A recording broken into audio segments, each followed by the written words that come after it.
Thank you for listening to me in the early set of this conference.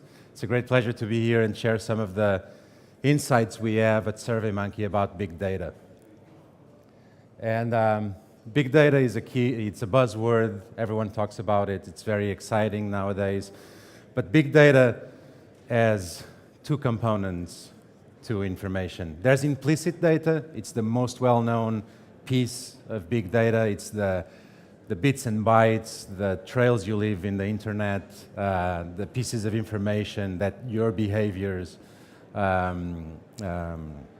leave on the web. And then there's explicit data, your actual opinion, what you're actually thinking, what you're actually voicing to a business, to a government, to any entity when you do such behaviors.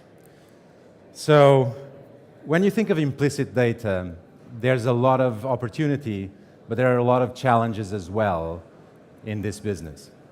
So this gentleman here is sitting in a hotel room, is looking at his credit card statement on his phone. The interesting bit of information here is his credit card company already knows he's getting a divorce. He doesn't.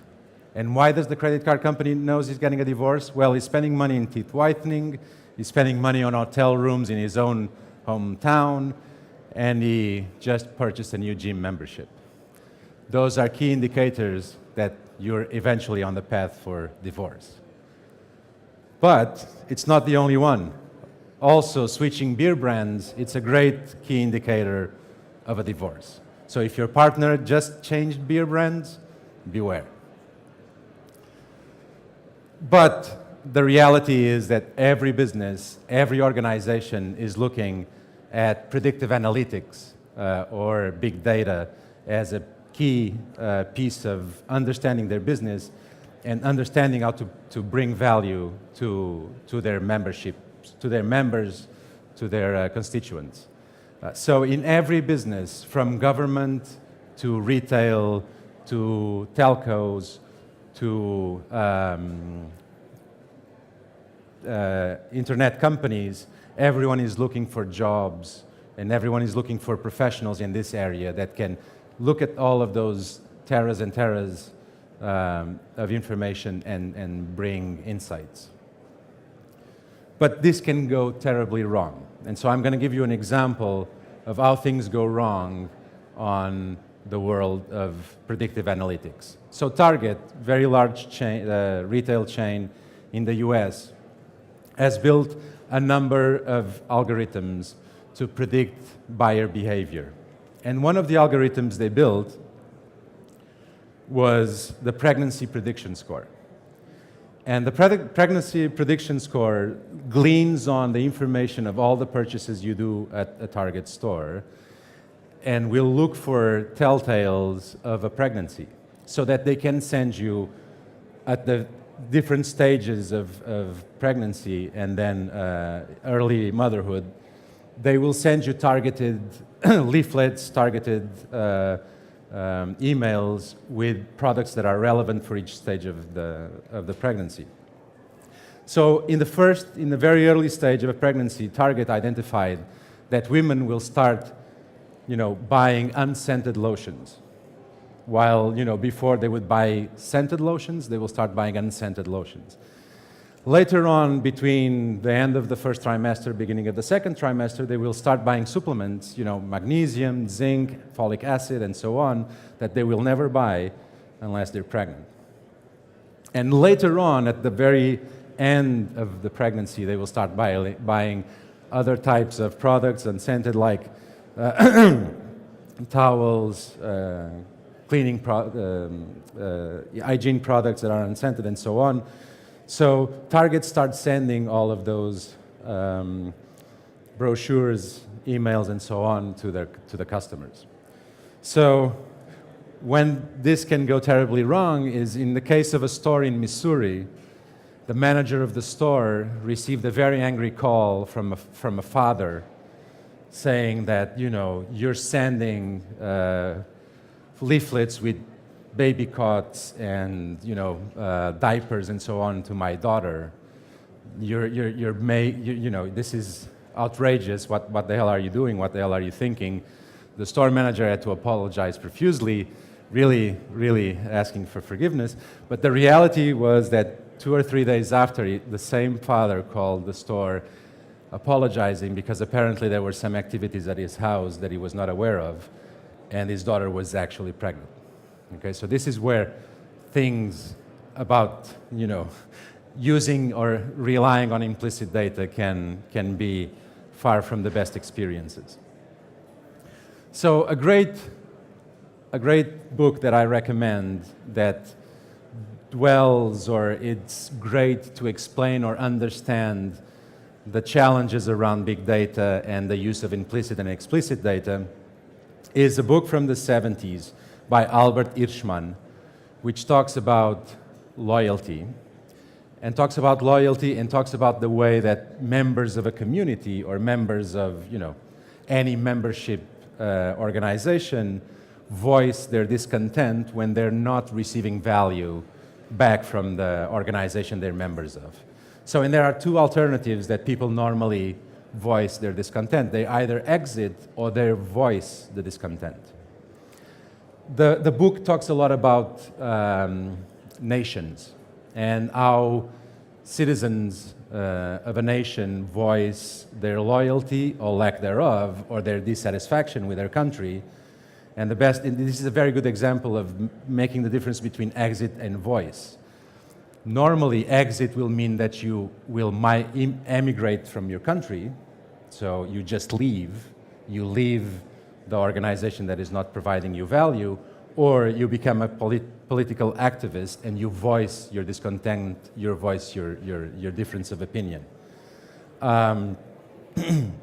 Other examples of where this can be understood or analyzed, it's actually in companies. You know, SurveyMonkey, it's, you know, a subscription model. You can pay or not pay to use our services at different levels. Whenever you leave, we call it churn. Whenever you leave, you can leave by just simply not paying your subscription anymore, or you can tell us, if you have a channel, you can tell us why you're leaving. You can voice your discontent, saying, you know, I'm paying too much, or this is no longer useful for me. I'm no longer using your services. So bear in mind that exit, you will only be able to understand that the customer is gone, that your citizen is no longer in your country after they made a decision. If you listen to them, if you're looking at what they're voicing, you may have a chance to act. So that's where explicit data comes in. Implicit data has evolved very, very fast in the past years.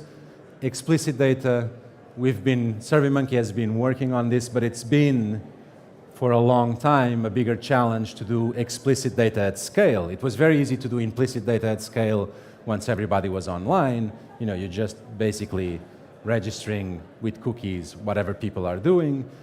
With explicit data, to do it at scale was very time-consuming. It was very expensive. You had to do, you know, people out with pen and paper doing surveys or interviews, focus groups. So it wasn't easy to get data at scale. Well, if you think of SurveyMonkey, and we're not the only players in this area, there are a lot of players in this area, we are bridging that gap, and we're bringing explicit data at scale to the market.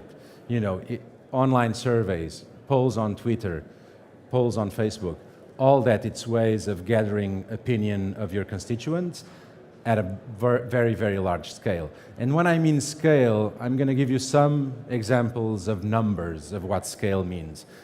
On SurveyMonkey, for every day, our customers gather 29 million answers to their questions, 80 gigabytes of new data, and 3 million people have responded to a survey on a single day. Okay, that's the type of scale that we're talking about. And to give you an example of how explicit data is important, I'm going to resort to an example from Google. And Google was facing a pretty drastic problem that as women in their workforce progressed in their career, they were leaving their jobs. And they couldn't understand why this was happening and why this was such an immense problem that, you know, years on their careers, they will drop, you know, from engineering, from marketing, from all areas, there would be a departure from you know, a very important constituency at their employee base, and they had no idea why. Well, they took the work to survey people that were leaving, the women that were leaving at those points in their careers, on why were they leaving. And they found out that the biggest reason why women would leave Google at a certain point in their career was the fact that their maternity leave policy was crap, was not good enough to provide, you know, a good start for motherhood and keep their job. So what they did was, based on the results of those surveys, they extended the mat leave policies in the US to cater for the needs of the new mothers and make sure that they wouldn't have to leave Google. So that's the power of explicit data. You know, you take the implicit data, the numbers that are presented to you, and you complement with actually the opinions and the voice of your constituent. At SurveyMonkey, we do that as well. We combine implicit and explicit data to bring new features to our customers. So, for example, we look at churn curves, so when do people leave? We survey them, why did they leave the company? We ask them questions about the features. We pooled implicit data to gather information to build one of our most innovative features in the last few years, which is what we call question bank. So we basically took all of the questions that were being asked in an anonymized way, all the questions that were being asked on HR surveys, on marketing surveys, on educational surveys, and so on, and we realized that 80% of the time people were making the same questions over and over again with different, you know, slight differences of style. So we gleaned that information that was implicit data, we built a first prototype, and then we surveyed a set of users on the likability and probability of using those questions to replace theirs. And so based on a combination of implicit and explicit data, we released Question Bank that not only allows you to go over that challenge of having a blank page in front of you, so you don't know how to build your survey or what questions you should be asking. We're telling you the questions that everyone else is asking for that topic, for that subject. And then we have the added ability or the additional advantage of being able to compare and benchmark the answers you get versus everyone else that's using the same question. So we try to be in a model that takes implicit data, combines with explicit data, and gives insights to the business. But that's not really always the story. That's not always the reality. And I would just like to leave you with the example of BlackBerry RIM that had total market dominance on phones and for a very long time. And at a certain point, they were asked, the executives of the company were asked, you know, how do you reply to the man? This is 2007. How do you answer, you know, this newcomer, the iPhone? They have this new technology. What are we going to do? Oh, people will not want to do anything other than see email on their phones. And shouldn't, you know, invest in building a color interface for our phones? No, you know, why to read email, you don't need to be in color, you can read it in black and white. And they were destroyed, and they're now part of history in the annals of technology because they thought they knew better. They didn't ask anyone, they didn't ask their customers, they didn't ask their employee base. So if I can leave you with a recommendation, is to make sure that you invest in tools that allow you to take all of the benefits of implicit data and source that information to support your business, to support your organization. But don't forget the voice of your employees, don't forget the voice of your customers, don't forget the voice that it's out there, so please listen in. And thank you for listening to me, and have a very nice day. Thank you.